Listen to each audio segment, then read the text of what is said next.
শসা চাইলে 120 টাকা কেজি কিনে আনছো, তাহলে 120 টাকা বেশি তোমার লাভ কি? তোমার ভিডিও ধরছি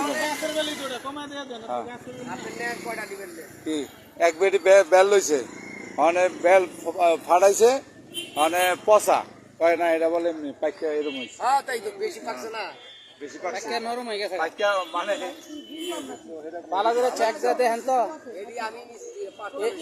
বেলে বেলে ফরমালিন আছে নি দেখেন তো। না বেল ভালো আছে, এক বেটি বেল লইছে, মানে পাইকা নষ্ট হয়ে যায়, কয় এটা ভালো। আর 120 টাকা শসা কেজি, শসার কেজি 120 টাকা। 20 টাকা।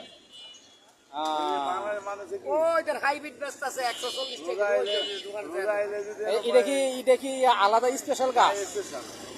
120 টাকা হলে তো নাকি খাইব, কিন্তু 150 টাকা কেজি শসা।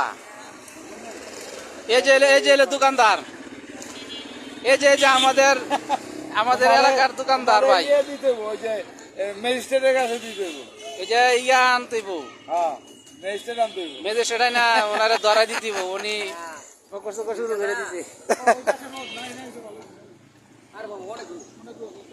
না তবে মাল তোমার বহুত দামে। মামা হনেন না, হুম, মেজেস্ট্রেট যাই না পলি